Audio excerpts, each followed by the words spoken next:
De retour sur le World Impact Summit avec un homme politique, un sénateur, le sénateur Jean Hingueret, qui connaît bien l'hémicycle, puisque l'hémicycle existe depuis 30 ans, ça c'est la nouvelle formule qui existe depuis 3 ans. C'est le dernier numéro, monsieur le sénateur. Vous verrez, on y parle d'écologie, enfin vous connaissez la revue, elle a beaucoup changé. Jean Hingueret, vous êtes sénateur des Vosges. Globalement, l'image qui est attachée aux Vosges, c'est une image de nature, de découverte. Mais évidemment, l'homme politique que vous êtes fait face aussi à des problèmes d'emploi, des questions de transition écologique, d'installation ou délocalisation d'entreprises. Comment définiriez-vous aujourd'hui le tissu industriel des Vosges? C'est une très bonne présentation de mon département, le département des Vosges, qui est un territoire très boisé. Environ 50% du département est boisé. Et parallèlement, sur le côté industriel, c'est le 5e ou 6e département le plus industrialisé de France.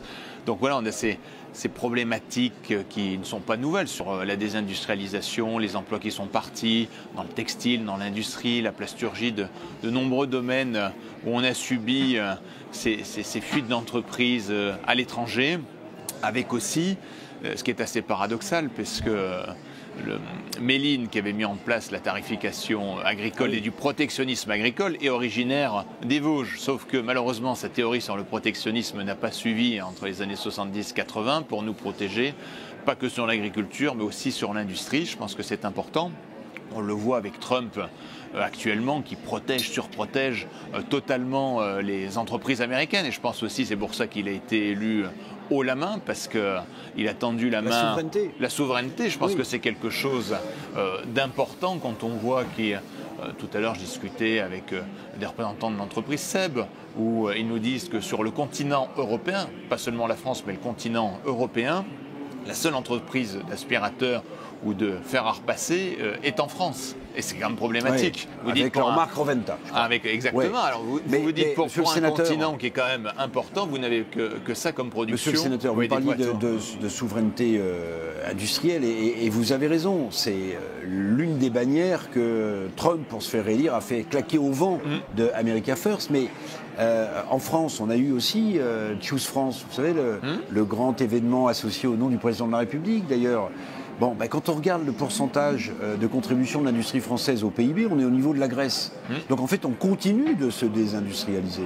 On continue de régresser. Il y a différentes choses qui ont été faites par le président de la République dès 2017 à son élection pour promouvoir l'entrepreneuriat, le fait de choisir. C'est pas tout à fait vrai, si je puis me permettre, parce qu'au niveau des investissements étrangers en France, il y a quand même eu les investissements directs étrangers. Il y a eu un regain d'intérêt pour la France, sauf que ça ne s'est pas traduit dans les faits par plus d'entreprises et plus d'emplois pour nos ouvriers.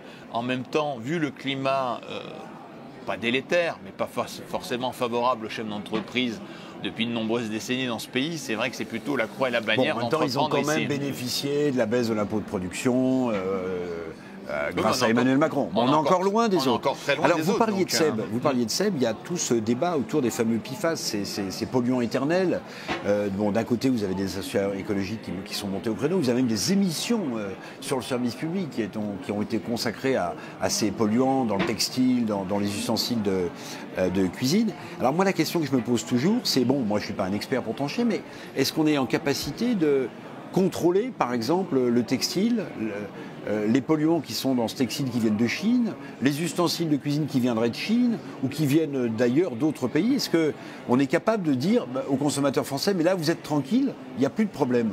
Non, parce qu'il n'y a pas forcément de traçabilité des produits, de la fabrication des produits. C'était le combat de l'ancien ministre Yves Gégaud qui avait mis en place Origine France Garantie, puisque beaucoup de chefs d'entreprise mettent le logo Origine France, sauf que dans les faits, 70%... Mais Origine, ça ne veut pas dire Made in France. Exactement, et que 70% de la fabrication est faite à l'étranger et termine en France. C'est le cas sur le textile, par exemple, dans mon département. Vous avez encore un peu plus de 3000 emplois sur le textile dans le département des Vosges, sauf que quand vous savez que le 3/4 des entreprises chez nous fabriquent à 70% à l'étranger, ça vous pose des questions, avec encore des difficultés pour terminer les fins de mois et les bilans au niveau annuel. Donc il y a un vrai souci, un vrai décalage entre ce que nous faisons en France et les mesures que nous mettons en place pour protéger les Français et puis aussi promouvoir l'achat de produits français. Vous faites partie de la Haute Assemblée. Moi, souvent, les industries industriels qui se sont succédés à votre place depuis hier sur ce World Impact Summit me disent, voilà, mais transition écologique, évidemment, on en est conscient, on les a mis en place dans nos politiques des RSE, mais il y a trop de normes, et puis en plus la France, elle transpose, comme le bon petit élève de la classe européenne, toutes les directives qu'on lui place, et donc ça nous crée des environnements compliqués, plus évidemment toute la déstabilisation née de l'arrivée au pouvoir de Trump, des questions géopolitiques. Est-ce que l'homme politique que vous êtes, Jean Ingrin, comprend qu'il faut simplifier au maximum maintenant. Sinon, on met des boulets sans arrêt au pied de nos entreprises qui n'arrivent plus à courir le 100 mètres de la compétition mondiale. Non seulement on retranspose toutes les normes européennes, mais un rapport sénatorial l'année dernière relevait, soulignait le fait que non seulement on rajoute 20% de normes encore supplémentaires en France. Donc finalement... Je voulais pas être désagréable. Voilà, mais vous pouvez être désagréable. Je pense qu'au bout d'un moment aussi, vous parlez de Trump, il nous met devant nos contradictions, devant aussi notre impuissance à pouvoir gérer politiquement notre pays, et ça depuis de nombreuses années. Donc je pense qu'il y a beaucoup de choses à faire, oui. Jean Ingrin, sénateur des Vosges, merci beaucoup d'être passé par le studio de l'hémicycle. Je vous souhaite évidemment une bonne fin ou un bon début de visite, et on se retrouve tout à l'heure pour la grande séance plénière, nous, dans quelques instants, en direct depuis Bordeaux pour le World Impact Summit. À tout de suite.